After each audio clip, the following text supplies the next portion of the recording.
Hi friends, welcome back to the channel. If you're new here, my name is Christina. Welcome. Today's video is going to be a quick introduction video into how to use Zapier, a middleware app, to connect your apps to create an automation.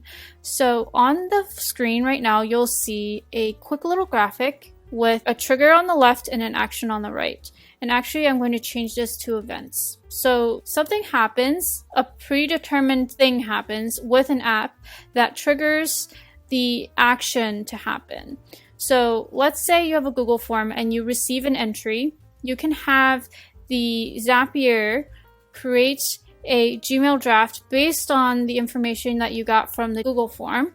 That will then be turned into a draft that you can send out once everything is ready. You can even go one step further and say, in 5 minutes, if nothing changes, if everything is good, go ahead and send this email out.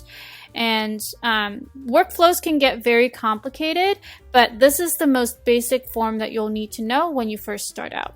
So you just want to make sure that you are connecting your accounts via the API keys when you're prompted. So let's go ahead and find, let's say, Squarespace. So when you first start, you're going to go to your dashboard. You're going to come here into this button and say create Zap. The first thing that you're going to do is think about what you want your app event to be, the trigger. So a trigger is an event that starts your Zap. Let's say we're going to use Squarespace. And I don't have the premium version of Squarespace, so I don't have the API, but I can show you what it looks like. So you're going to select the event. So this is what happens.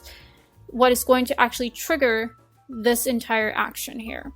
You're going to sign into Squarespace. You're going to sign into Squarespace in a separate browser, and you're going to come here and let's go back to the very first step. So when you first come into Squarespace, you're going to go to settings, come down to advanced, go to developer API keys. This is where you're going to get a specific key, and you're going to click the permissions that you want to give this key. You're going to name the key. You're going to get a random string of numbers and letters, and that's going to be the key that connects right to Zapier. That's going to allow Zapier to talk to your Squarespace account. Once you are finished, you're going to test the connection. Then you can come to action, which is the second step. Then you're going to figure out what you want to happen. So for example, if you want a Gmail event to happen, you can click Gmail, select Gmail, connect your account just like you did with Squarespace, and then figure out what you want the action to be. So it can be send email, create drafts, create label, add label to email, remove label from email, reply to email, or find email. So you can have all of these. Usually there are less trigger events and more action events.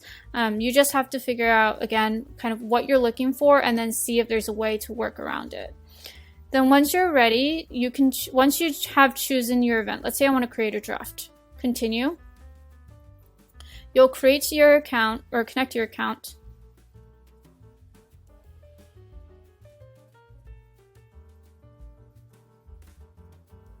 You're just gonna follow the prompt, and then you'll see this blue bar, connect, and you can start to insert the data that you get. And you're just going to go through and follow the form. Once you're done, again, to continue, finish the required fields. So you're going to make sure that you have filled out all of the fields that have required on them. So I'm just going to test. So now you can continue. And then it's going to test that action. Then it'll give you a bunch of data.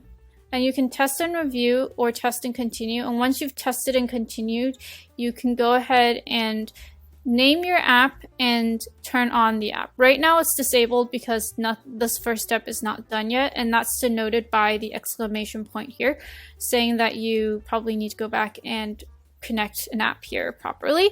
And once everything is good, you'll get to test it and turn it on. Make sure that you think about what you want your automation to be and what you want to get out of that automation, I would say. And from there, sketch out quickly what you want to happen. And then from there, figure out what events you can find on Zapier to make this a reality. Okay, that's it for today's video. If you have any questions, feel free to leave a comment down below and we're more than happy to answer, or you can connect with us at our website at tinyoakstudio.com, and we'll see you in the next one.